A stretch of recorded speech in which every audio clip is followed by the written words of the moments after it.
Jeep really is becoming a lifestyle brand. If you're the type of person that wants to get out and explore the world and you don't want your vehicle to slow you down, Jeep is marketing to you. Of course, the Wrangler is still the iconic Jeep, but the Jeep Renegade and this new Jeep Compass are really doing a lot for its brand.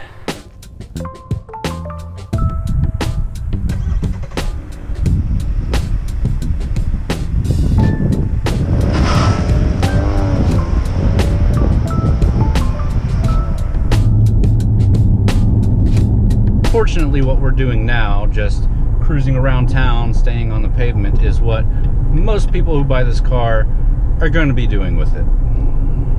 This road's actually a decently smooth ride compared to other vehicles I've taken down it. I'm doing 50 miles an hour. A lot of vehicles, even SUVs, I wouldn't dare do that on this road.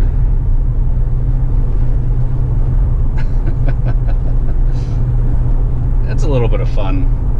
We need to find some off-road trails for this thing.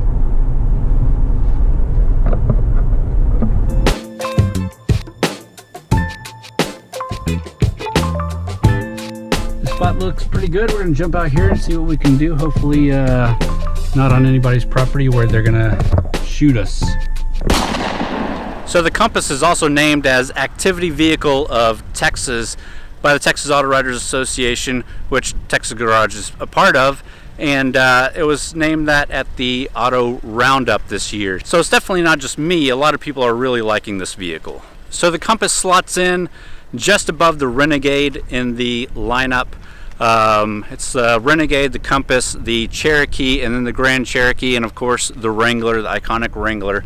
But under the hood is the 2.4 multi-air Tiger Shark engine. So this is the upgraded engine for the Renegade and the base engine for the Cherokee. So it slots in really nicely.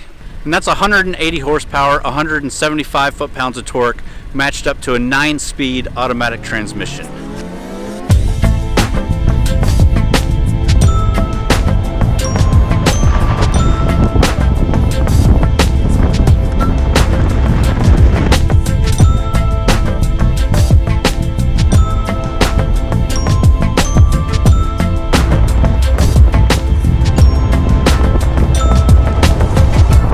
So of course, earlier last year in 2017, we drove the Trailhawk version of this Compass, and I really liked it.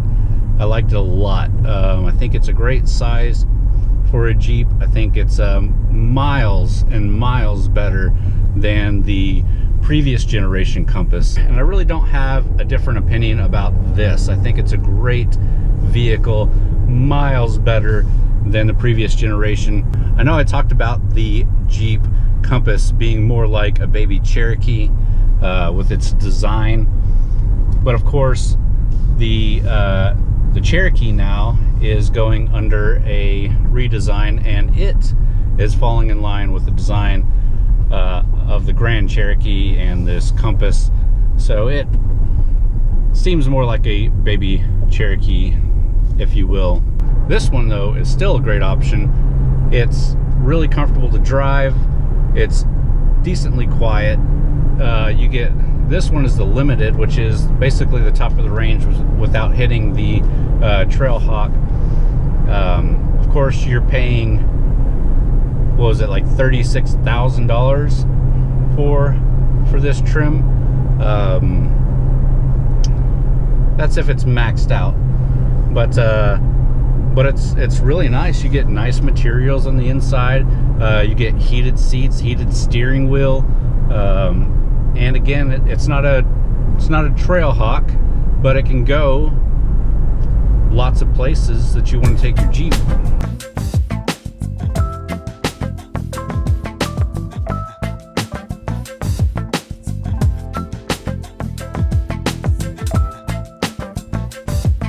much too loud here to get any really good shots,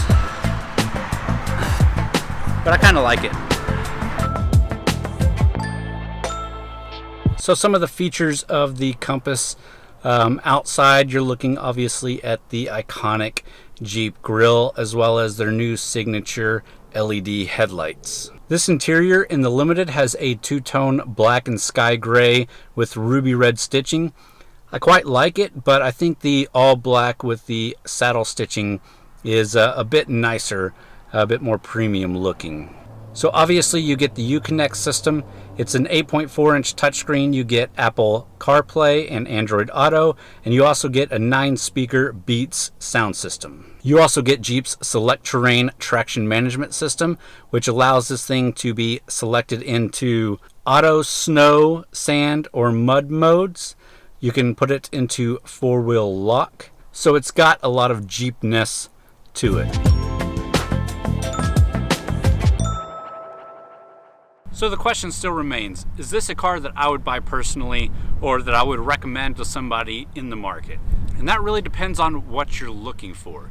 If you're not going to take this off-road and you never need 4-wheel drive, then you probably don't want to spend the money for one of these. There's a lot of great subcompact vehicles out here, and if you're not taking this one off-road, it's probably a little overkill. If you live somewhere where it snows or ices a lot and you do need that 4-wheel drive, I would say buy it. It's a great system and it's a great looking car.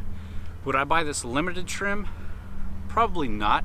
This one is priced out at $28,000, but I was online messing with some of the prices and you can get this thing up to $36,000. That's a lot of money. You can get a lot of different SUVs for that kind of money. The Trailhawk, on the other hand, that we drove last year, I really loved, and I would recommend. If you're buying a subcompact and you're taking it off-road, that Trailhawk is a great vehicle. The Compass in general is a really great vehicle too. I really like it. Again, I don't know if I would spend the money for the Limited, but any of the lower end models, or if you get one used or a really good deal, as long as it's the second generation, the newer 2017, 2018 models, they're really great vehicles. All right, guys, and with that, I'm done. I hope you enjoyed this video. We really enjoyed the Compass. If you liked it, please give us a thumbs up. Leave us a comment down below. Let me know what you think, and thanks for watching.